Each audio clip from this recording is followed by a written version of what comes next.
मिले सुर मेरा तुम्हारा तो सुर बने हमारा। लेकिन सर हम तो पढ़ने जा रहे हैं पावर शेयरिंग, तो आप गाना क्यों सुना रहे हो? अरे यही तो है पावर शेयरिंग। पावर शेयरिंग क्या है? देखो एक एग्जांपल के साथ मैं बताऊंगा। चैप्टर 1 है आज हमारा 10th का जो सीबीएसई का power sharing, first chapter civics का। तो एक आपको एग्जांपल बनाने जा रहा हूं मैं। देखिए आप जिस भी स्कूल में पढ़ रहे हो या पढ़ा रहे हो, वहां पे कौन है? एक चेयरपर्सन जो कि उस स्कूल का ऑनर है, हेड ऑफ द इंस्टीट्यूशन है। अब ये तो हो नहीं सकता कि वो ही प्रिंसिपल हो, वो ही हर एक क्लास में जाकर सोशल साइंस पढ़ाए, साइंस पढ़ाए, और वो ही जो वैन, स्कूल वैन्स के ड्राइवर्स रहते हैं वो भी ड्यूटी वही निभाए। पॉसिबल नहीं है ना। तो वो क्या करता है? वो पावर को शेयर करता है। कैसे? वो प्रिंसिपल अपॉइंट करता है, वो टीचर्स को अपॉइंट करता है, और ड्राइवर्स को अपॉइंट करता है जो वैन को ऑपरेट करते हैं।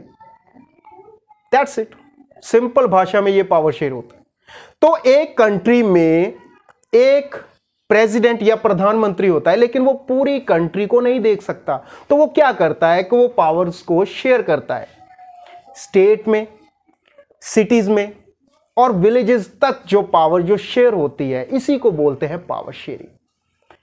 ये पॉसिबिलिटी नहीं रह पाती कि हर एक बंदा जो है एक वक्त पर सारे काम कर पाए। हेड ऑफ द फैमिली भी ऐसे ही होता है। घर में आपकी मदर्स हैं या कोई और लेडी है, वो घर का काम करती है। आपके फादर बाहर जॉब करते हैं, कुछ डिसीजंस आपके मदर लेते हैं, बहुत से डिसीजन आपके फादर लेते हैं। तो that is the power sharing. कुछ भी इसमें दिक्कत नहीं है। अब बहुत से जो स्टूडेंट्स हैं उनका ये सवाल रहता है कि सर हम लोग पढ़ते हैं, क्वेश्चंस भी लिख लेते हैं, मार्क्स भी अच्छे आ जाते हैं, लेकिन कंसेप्ट की समझ नहीं आती। तो कंसेप्ट कैसे समझा जाए? इसी चीज को आसान करने की कोशिश करते हैं। देखो दो कंट्रीज की एग्जांपल है जो मेनली इस चैप्टर में रहती है हमारे पास। एक श्रीलंका है और दूसरा बेल्जियम। श्रीलंका से स्टार्ट करते हैं, जिन्होंने पावर को शेयर नहीं किया। अब उन्होंने किया क्या, देखते हैं। देखिए 1948 में जो श्रीलंका है उसको इंडिपेंडेंस मिलती है। 1956 में इनका एक एक्ट बनता है जिसमें यह तय हो जाता है कि जो उसमें मेजॉरिटी कम्युनिटी है ना श्रीलंका में, वो सिन्हला है। सिन्हला एक लैंग्वेज है, तो उसमें जो सिन्हला बोलने वाले लोगों की गिनती ज्यादा है। कितनी है? 74%।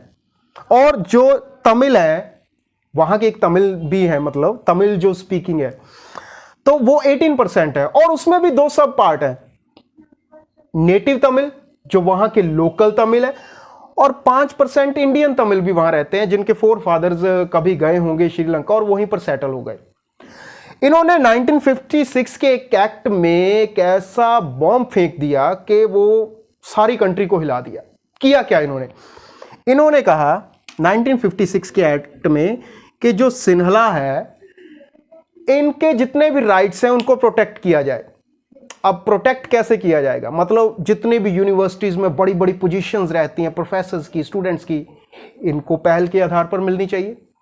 जॉब्स में प्रेफरेंस इनको मिलनी चाहिए, स्टडी में प्रेफरेंस इनको मिलनी चाहिए, इनकी ही बात सुनी जानी चाहिए। तो ये 1956 में के एक्ट में इन्होंने कर दिया, क्योंकि ये मेजॉरिटी में है सिन्हला। और तमिल को यह बात गवारा नहीं थी कि हमारे राइट्स के बारे में क्या, हम भी तो रह रहे हैं इस कंट्री में, हमारे बारे में आप क्या कहोगे। तो बात को नहीं सुना गया, क्लैशेस हुए, बार बार अलग देश बनाने की बात भी हुई, लेकिन पॉसिबिलिटी नहीं बन पाई। फिर क्या हुआ कि जो क्लैशेस होते रहे वो सिविल वॉर के रूप में प्रेजेंट हुए, जिसमें कई लोगों की मौत हुई, कई घर से बेघर हुए। तो ये जो था, ये सारा जितना भी घटना चक्र चला, ये लैक ऑफ पावर शेयरिंग, और इस पूरे घटनाक्रम को बोला जाता है मेजॉरिटेरियनिज्म।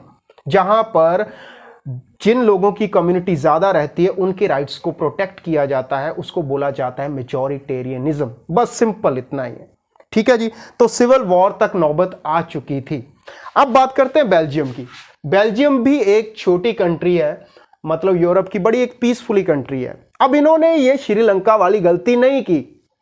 बेल्जियम में डच कम्युनिटी के लोग ज्यादा हैं 59%, फ्रेंच के 40%। ये पूरी कंट्री का जो हम लोग देख रहे हैं कि इतनी पॉपुलेशन है, क्योंकि मेनली जो इनके रीजन है ना, जैसे हमारा पंजाब है, हरियाणा है, तो ऐसे इनके रीजन है वलोनिया, फ्लेमिश, जहां पर बहुत ज्यादा पॉपुलेशन रहती है और वहां पर डच कम्युनिटी की ज्यादा है। लेकिन दिक्कत यहां पे खड़ी होती है, ये ब्रसेल है बेल्जियम की कैपिटल, जहां पर पॉपुलेशन बहुत ज्यादा है, उसमें काम यहां पर ऑपोजिट हो गया। 80% पॉपुलेशन फ्रेंच और 20% डच। अब यहां पर डच डोमिनेट कर रहे हैं ऑल ओवर कंट्री में, ब्रसेल में फ्रेंच डोमिनेट कर रहे हैं, तो दिक्कत खड़ी हो गई। लेकिन इन्होंने श्रीलंका वाली गलती नहीं की, इन्होंने पावर्स को शेयर कर दिया। कैसे? कि जितने भी सेंट्रल गवर्नमेंट में रिप्रेजेंटेटिव्स होंगे बेल्जियम में, वो इक्वल होंगे। डजेंट मैटर कि फ्रेंच की पॉपुलेशन कम है तो उनके कम रिप्रेजेंटेटिव होंगे। अगर 10 ही डच के रहेंगे तो 10 रिप्रेजेंटेटिव्स ही जो हैं वो फ्रेंच के रहेंगे। तो ब्रसेल्स को भी वही चीज करनी पड़ी कि बेशक डच की कम्युनिटी 20% है, लेकिन हम भी इक्वल रिप्रेजेंटेटिव्स रखेंगे। जितने डच के रहेंगे, जितने फ्रेंच के रहेंगे, उतने ही डच के रखेंगे। तो पावर को इक्वली शेयर कर दिया। तो वहां पर ऑब्वियसली जो है वो पीस इस्टेब्लिश हो गई, शांति इस्टेब्लिश हो गई। तो ये एक बहुत अच्छी एग्जांपल है बेल्जियम की, और बहुत ही बुरी एग्जांपल रही श्रीलंका। अब इसका लास्ट टॉपिक जो मेरे मुकाबले इस पूरे चैप्टर का एकमात्र इंपॉर्टेंट टॉपिक है। पहली बात तो ये कि आजकल आप लोग ये भी सोच रहे होंगे कि आप डिजिटल ज़माने में ये वाइट बोर्ड पे क्या पढ़ा रहे हो। देखिए, कंटेंट समझ आना ज़रूरी है। इट डजेंट मैटर कि आप कैसे पढ़ा रहे हो, क्यों पढ़ा रहे हो, कहाँ पे पढ़ा रहे हो। तो अगर आपको कंटेंट समझ में आ रहा है तो ये बड़ी बात है। तो बार बार मैं कह रहा हूँ कि नया चैनल है, अगर आपको ये वीडियोस पसंद आ रही है, समझ आ रही है कंसेप्ट की, तो इस चैनल को, हमारे चैनल SST सर को सब्सक्राइब ज़रूर कीजिए, लाइक भी कीजिए और शेयर भी कीजिए। Thank you. तो लास्ट कंटेंट है जो मेरे मुताबिक इस पूरे चैप्टर का आखिरी कंटेंट होगा। यहां पर आप 2 लाइनें देख रहे होंगे, एक है ये वाली हॉरिजॉन्टल लाइन और दूसरी लाइन जो आप देख रहे हो वो है ये वाली वर्टिकल लाइन। यही पावर शेयरिंग की फॉर्म्स हैं। हॉरिजॉन्टल पावर शेयरिंग का मतलब रहता है कि पावर जो इक्वल रहती है, इसमें कोई फर्क नहीं पड़ता कि कौन क्या काम कर रहा है, कौन क्या कर रहा है, लेकिन इक्वालिटी में काम कर रहे हैं, कोई भी डोमिनेट नहीं कर रहा दूसरे पे। हॉरिजॉन्टल पावर शेयरिंग, इसमें इंडिया में अगर बात करें तो सबसे पहले आ जाती है लेजिस्लेचर। अब लेजिस्लेचर का काम आप लोगों को अगर नहीं पता तो बता दूं कि पार्लियामेंट में हमारे कुछ लीडर्स बैठते हैं, जो हमारे मेंबर ऑफ पार्लियामेंट्स रहते हैं, MPs रहते हैं। तो उनका काम क्या रहता है कि कानून के मुद्दे पर बहस करना और नए नए कानून बनाना। तो ये पार्लियामेंट में बैठकर कानून बनाते हैं। एक बार फिर से बोल रहा हूं, कानून बनाना इनका काम रहता है, जिसको हम बोलते हैं लेजिस्लेचर। अब बात करते हैं एग्जीक्यूटिव की। तो एग्जीक्यूटिव का काम क्या रहता है कि ये जो बने हुए कानून हैं ये लोगों तक पहुंचाते हैं, डिस्ट्रीब्यूट करते हैं, जिसको हम बोल देते हैं इंप्लीमेंट करना। ये कानून को इंप्लीमेंट करते हैं, एग्जीक्यूटिव का काम रहता है।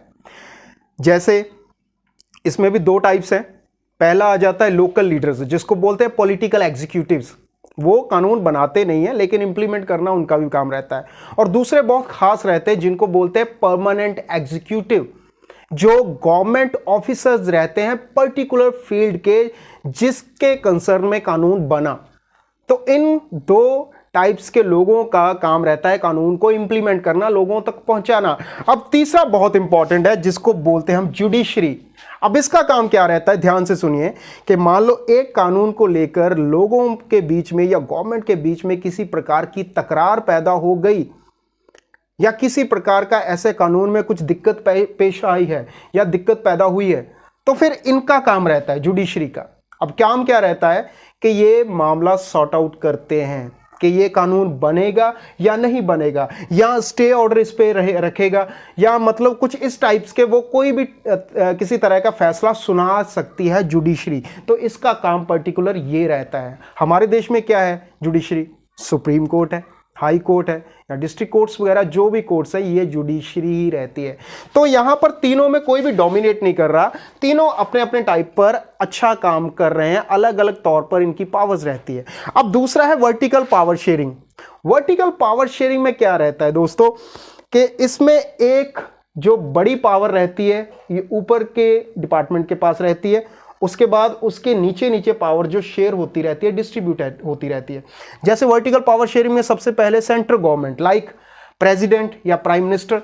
अब ये तो नहीं हो सकता कि एक प्राइम मिनिस्टर या प्रेसिडेंट हर एक शहर में जाकर, हर एक गांव में जाकर उसकी समस्या को दूर कर सके। तो उन्होंने क्या किया, पावर को डिस्ट्रीब्यूट कर दिया। डिस्ट्रीब्यूट कहां पे कर दिया? स्टेट गवर्नमेंट में। तो स्टेट गवर्नमेंट में क्या होता है कि स्टेट गवर्नमेंट में चीफ मिनिस्टर्स रहते हैं जो अपने अपने स्टेट्स की समस्याओं को देखते हैं, उसके रिलेटेड जो काम करते हैं या जो कुछ भी रहता है।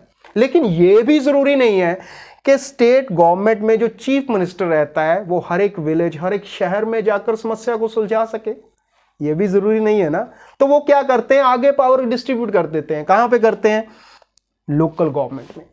लोकल गवर्नमेंट में क्या रहता है कि छोटे शहरों के एमएलएज या विलेजेस के सरपंच रहते हैं जो अपने अपने एरिया के लोगों की समस्याओं को देखते हैं, वहां के मामलों को सॉर्ट आउट करते हैं।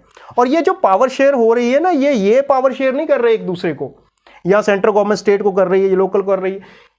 गवर्नमेंट का काम नहीं है, ये कॉन्स्टिट्यूशन में ही ऐसा रिटर्न है कि जो पावर है वो डिस्ट्रीब्यूट होगी। हमारा बहुत खूबसूरत संविधान है जो ये चीजें कर रहा है। तो ये दो फॉर्म है, लेकिन जो मेन पावर है सेंट्रल गवर्नमेंट के पास रहेगी, वो आपको पता होना चाहिए। तो ये दो फॉर्म है, हॉरिजॉन्टल पावर शेयरिंग या वर्टिकल पावर शेयरिंग। तो दोस्तों ये जो आखिरी टॉपिक था इस चैप्टर से रिलेटेड बहुत इंपॉर्टेंट टॉपिक था, और that's all for today's chapter and topic. और जाते जाते वही दरख्वास्त के ये मत देखिए कि ये जो वीडियो है इसकी क्वालिटी कितनी है या डिजिटल है या कुछ भी है। अगर आपको कंसेप्ट समझ में आया तो हमारी वीडियो को लाइक कीजिए, अदरवाइज आप मत कीजिए। कमेंट कीजिए, कमेंट में अपने सुझाव दीजिए। चैनल को सब्सक्राइब करना मत भूलिए। जी हाँ, क्योंकि आगे भी काफ़ी वीडियोस आ रही हैं जो कि बहुत जल्दी आप तक पहुंच जाएगी, जो स्पेशली 10th क्लास के स्टूडेंट्स हैं, और जो 9th के स्टूडेंट्स हैं वो भी हमारे चैनल को सब्सक्राइब कीजिए, क्योंकि बेसिकली हमारा चैनल जो 9th या 10th क्लास के स्टूडेंट्स के लिए ही बना है, CBSE। सो दोस्तों जाते जाते सलाम, शब्बा खैर, सत श्री अकाल।